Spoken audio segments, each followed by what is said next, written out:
Hi, this is Drew Tignanelli, and this is our latest video update giving you our take on the markets and what we think is going to happen in the upcoming months.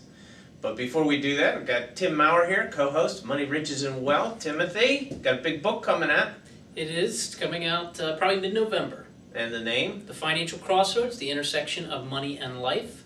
That you're doing in conjunction with Jim Stovall, award-winning, written 12 books, and has one of them has been put into a movie, The Ultimate Gift. If you've never seen the movie The Ultimate Gift, I would strongly encourage you to see it. It's a great movie about a rich man that has left money to his family and how it changed the life of his grandson in the movie. In the book, it's a nephew, but that's Hollywood. The movie's good. The book, I think, is better. Just my opinion, but that's how. Right. Tell us about what else is coming up. We got something else important coming up. Drew, we're doing something in conjunction with the NAPFA Consumer Education Foundation and WBAL TV as well, and part of it is going to involve a town hall meeting that is going to be on Wednesday, November the 4th at 6:30 p.m.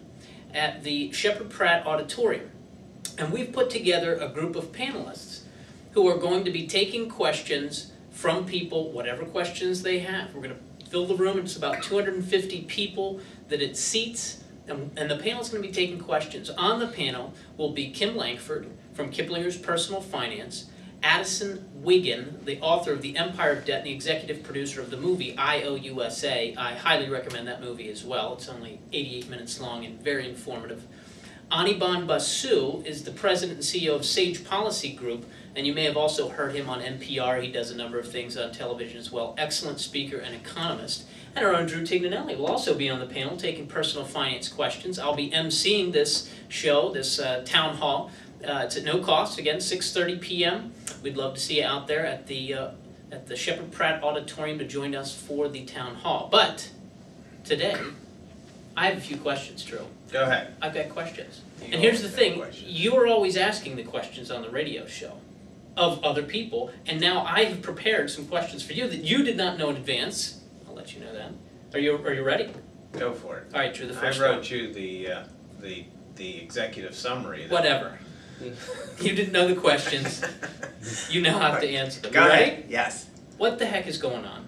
The market seems to be pushing higher, even though I heard the other day that double the number of banks that failed in 2008 have failed in 2009. More expected, small banks to still continue to fall.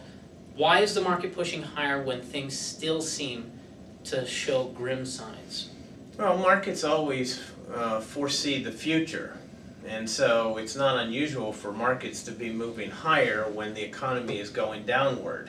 It's just like last year. The economy really wasn't in horrible shape last year when the stock market was tanking.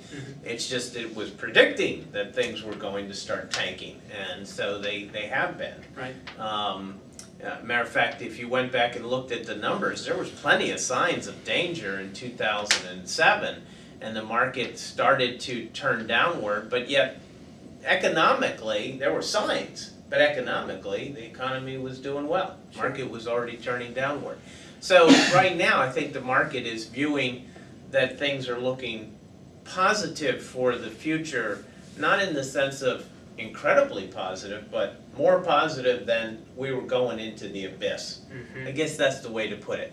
And another, Jim Rogers, I thought had a great line. If you spend $10 trillion, you would start feeling a little happier too. And that's basically what the world has done. $10 trillion has been spent to try to keep this economy from just totally collapsing. Sure. Well, now a lot of damage, though, has been done. In 2008, early 2009, the market was down 55%. One of the central tenets of our investment philosophy is quite simply that it's easier to lose money than it is to make it back. Can you run those numbers for me? How much work does a portfolio have to do when somebody has lost as much as the market actually lost? Well, that's the revelation that I had in 1998 was that the focus always should be on not losing money, not on how much money we make. In other words, if you make a 50% rate of return, all it takes is about a 30% loss in order to wipe out the 50% rate of return. Or if you make a 100% rate of return,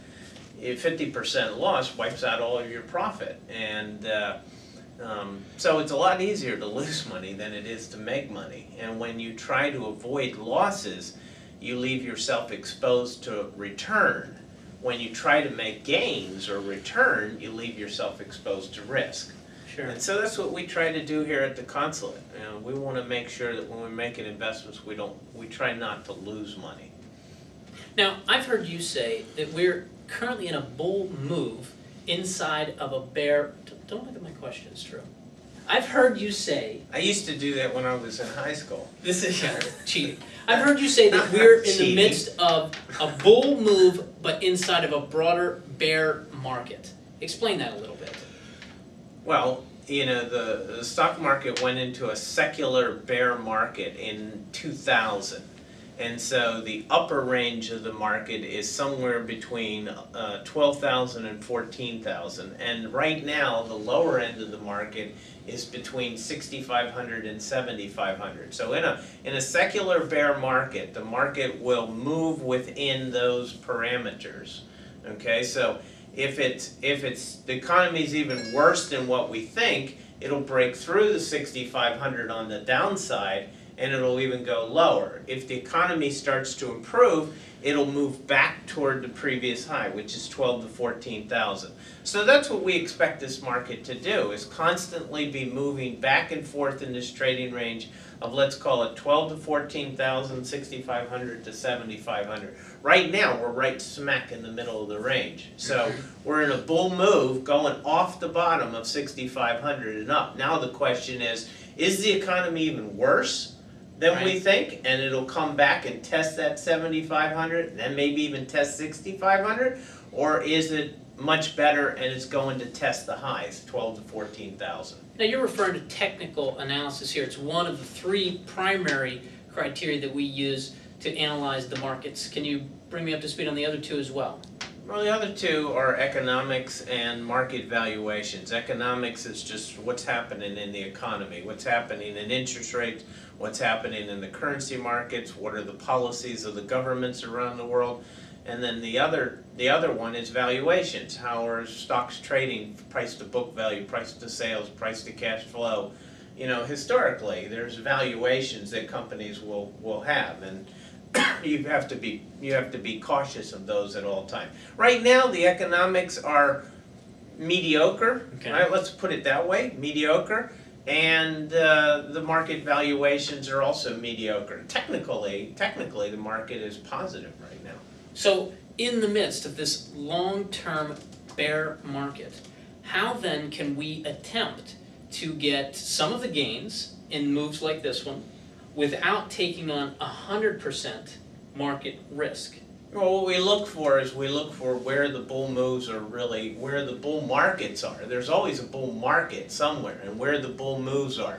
And our opinion is Asia's in a bull market, technology's in at least a bull move, and there are a lot of other securities that pay high dividends that you probably have some upside with limited downside because of the stability and the safety of the company, plus the dividend that it's paying. And so that's the way we're currently doing it. We're also doing a lot of trading plays where we're buying stocks and selling them in short periods of time when we get something that we're expecting. So, in the way that manifests itself in our clients' portfolios, can you give me a quick breakdown of the percentages, and then also what percentages you may recommend for folks in their 401ks that we're not able to manage? Well, our typical client who's growth-oriented, we're probably 65, 70% invested. Our more conservative clients are probably about 40% invested. And our 401k clients, it's tough to manage a 401k, so our recommendation is to stay conservative, 50-50. 50% bonds, 50% cash, and if the client wants to be a little more aggressive, 75% stocks, 25% bonds. Thank you very much. This is our version of ESPN's Hot Seat. We thank you for listening or watching, and we'll be in touch soon.